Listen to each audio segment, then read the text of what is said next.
Quando se observa a quantidade de escolas, universidades, professores e alunos existentes, pode ser levado a crer que a humanidade valoriza intensamente a verdade e o conhecimento.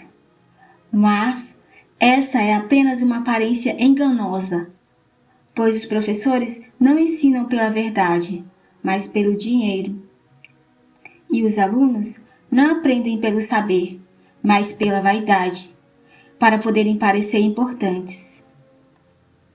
A cada 30 anos surge uma nova geração que ignora tudo e apressadamente consome o saber acumulado em séculos, apenas para julgá-lo inferior a si mesmo.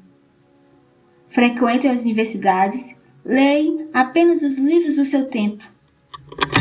Preferem o que é recente e breve, assim como eles próprios, e logo começam a emitir opiniões. Estudantes e estudiosos de todas as idades e tipos costumam buscar apenas a informação, não o conhecimento real. Eles se orgulham de saber algo sobre tudo: pedras, plantas, batalhas, experimentos, ou de conhecer um resumo de todos os livros. No entanto, não percebem que a informação é apenas um meio para o conhecimento e tem pouco ou nenhum valor por si só. É o pensamento que transforma a informação em sabedoria. Diante da vastidão da erudição desses sabichões, muitas vezes me pego pensando: essa pessoa deve ter pensado muito pouco para ter lido tanto, mesmo sob Plínio, o velho que lia constantemente. Fosse à mesa em viagem ou no banheiro, pergunto-me: será que ele era tão carente de pensamento próprio que precisava estar sempre absorvendo o pensamento dos outros? Como alguém que só sobrevive com caldo, por não conseguir digerir por si mesmo. Assim como o excesso de leitura e aprendizado prejudica o pensamento próprio, também o excesso de escrever e ensinar impede o verdadeiro saber e a compreensão profunda. Falta tempo para adquirir isso. Quando alguém escreve ou ensina sem clareza interna, tenta compensar essas lacunas com palavras. E o resultado é enfadonho. Não é a secura do tema que torna um livro maçante, mas a superficialidade do autor. Um bom escritor, como um bom cozinheiro, pode tornar saborosa até a sola de um sapato. Para a maioria dos eruditos, o saber é apenas um meio, não um fim.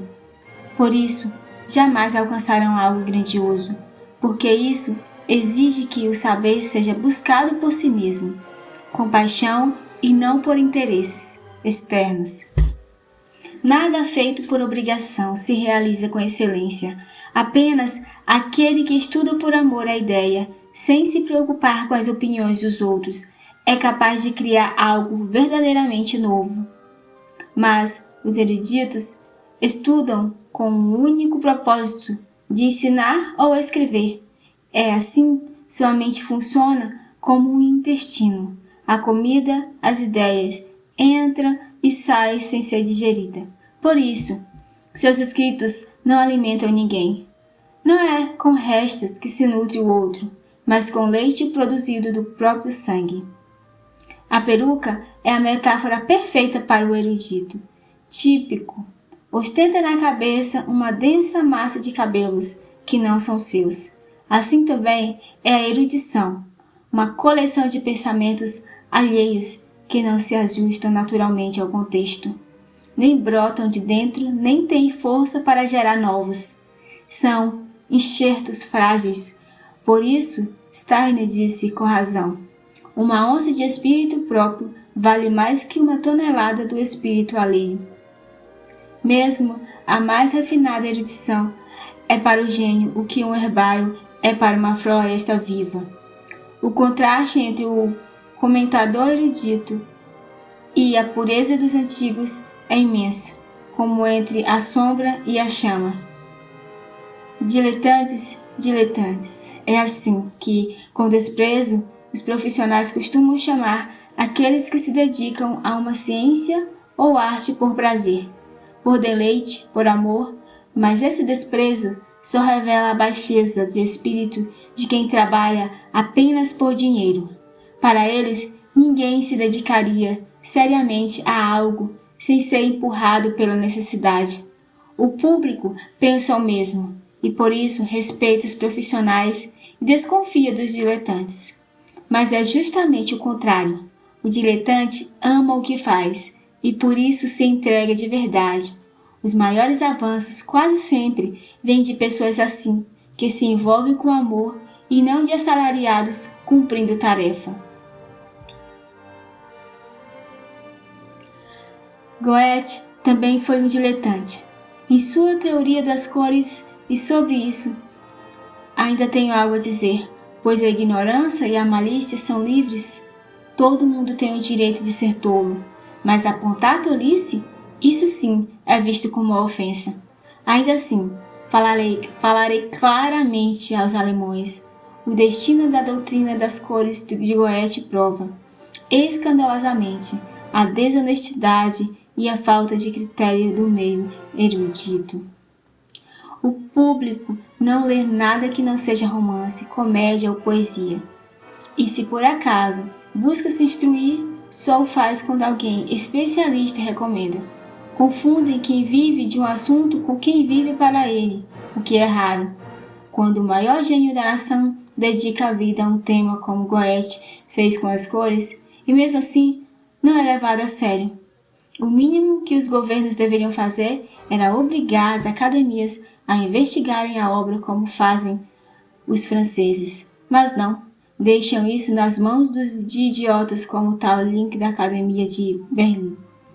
O típico erudito alemão é, além de tudo, pobre demais para ser honesto. Por isso, adota como método a adulação, a dissimulação, a acomodação e até escreve contra aquilo em que crê.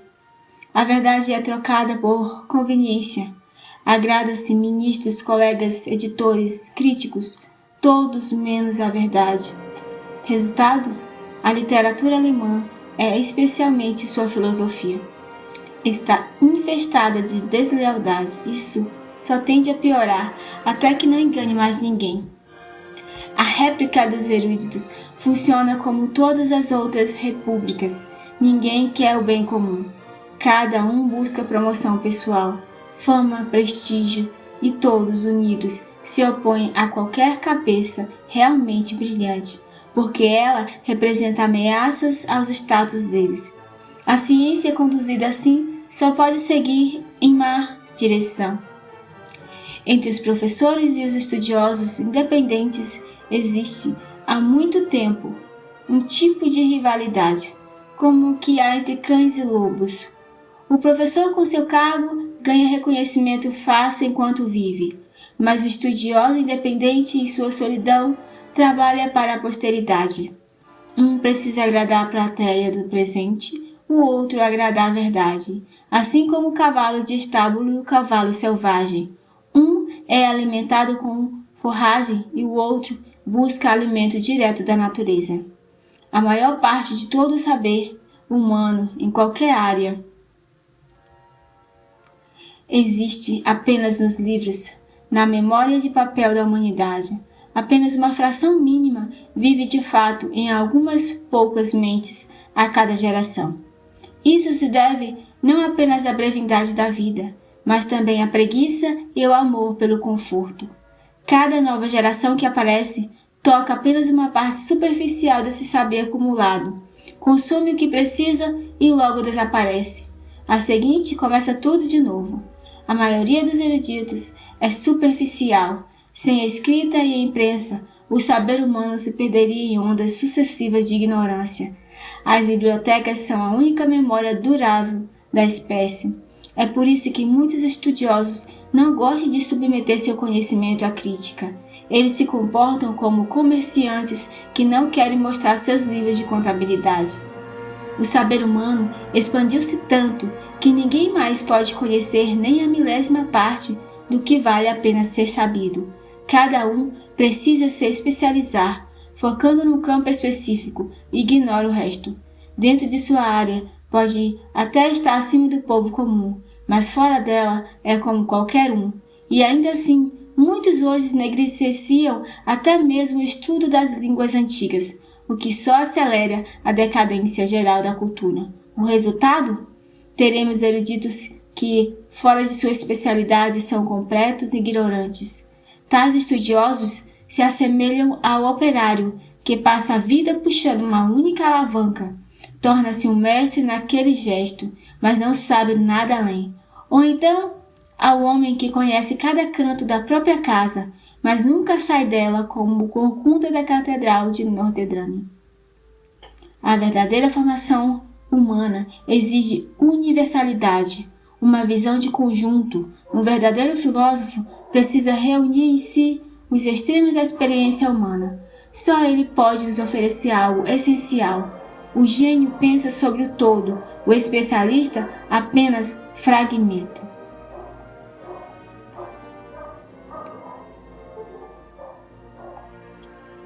A queda do latim como língua, comum da erudição e a exceção do espírito pequeno burguês nas literaturas nacionais, foram desastrosas para o saber europeu. O latim permitia que qualquer obra circulasse livremente entre os eruditos de toda a Europa. Agora, as fronteiras linguísticas restringem o alcance das grandes ideias e as traduções modernas mal feitas não são um substituto adequado. Foi por isso que a filosofia de Kant brilhou por pouco tempo e depois se atolou na mediocridade alemã, enquanto os fogos fátuos de Fichte e ganharam fama passageira. Foi por isso que a teoria das cores de Goethe foi ignorada. Foi por isso que meus próprios escritos foram desprezados. Foi por isso que a Inglaterra, país de tanto espírito, ainda está subjugada à religião e à tutela clerical. Foi por isso que a brilhante ciência francesa não conta com uma metafísica à altura. E tudo isso tem uma causa maior ainda, o desprezo pelas línguas clássicas. Já traduziram até o Corpus Juris para o alemão. Isso é o símbolo da barbárie triunfando sobre a erudição. E agora publicam autores gregos e latinos com notas em alemão. Isso é vergonhoso. Estão escrevendo para sapateiros e alfaiates. Sejam mais nobres, façam os ignorantes sentirem sua ignorância, não os agradem com bajulação. As traduções modernas desses autores clássicos valem tanto quanto o café de chicória e muitas são incorretas. Assim se perde o gosto elevado, a elevação de espírito, a barbárie está de volta, mesmo com trens, eletricidades e balões. Perdemos com isso uma riqueza que todas as gerações passadas usufruíram, o contato direto com a tradição intelectual do século IX até o século XVIII. Autores de todos os países escreveram em latim, e por isso ainda hoje falam diretamente comigo como se fossem meus contemporâneos. Posso compreendê-los e dialogar com eles, mas se cada um tivesse escrito no idioma vulgar de sua época, esse diálogo seria impossível. Eu os enxergaria como sombras no horizonte, acessíveis apenas por meio de traduções, e traduções são sempre distantes da verdade. Francis Bacon, por exemplo, por isso traduziu ele mesmo seus ensaios para o latim, para que permanecessem vivos e universais. O patriotismo, quando entra no reino das ciências, é um intruso. A verdade e a beleza não têm noção. Preferir o da própria terra, mesmo que inferiores, é mesquinho. É comum, todas as nações europeias praticam esse vício. O escritor espanhol Iriarte já ridicularizou isso em uma de suas fábulas literárias. A qualidade dos estudantes deveria ser melhorada, mesmo que à custa de sua quantidade. Para isso, proponho duas medidas. Ninguém deveria entrar na universidade antes dos 20 anos, e apenas após ser aprovado em exame rigoroso de latim e grego. Nesse caso, o estudante seria dispensado do serviço militar, que só o brutaliza e o desvia da erudição. Um ano, como soldado, é um ano perdido para quem quer se formar como um espírito. Todo aluno universitário deveria, no primeiro ano, cursar apenas a faculdade de filosofia. Somente depois poderia ingressar em teologia, direito ou medicina. Além disso, os ginásios escolares secundários deveriam focar nas línguas clássicas, história, matemática e alemão, com ênfase nas línguas antigas. Nem todos têm talento para a matemática, e o ensino deveria refletir isso. Um aluno pode ser excelente em tudo e ainda assim ter grandes dificuldades em álgebra. Isso não é desonra. As turmas deveriam ser organizadas de acordo com o talento de cada um. Os professores, claro, se oporiam a essas mudanças porque preferem mais alunos a bons alunos. E as promoções acadêmicas, títulos de doutor, deveriam ser gratuitas para restaurar sua dignidade, pois hoje elas foram corrompidas pelo lucro.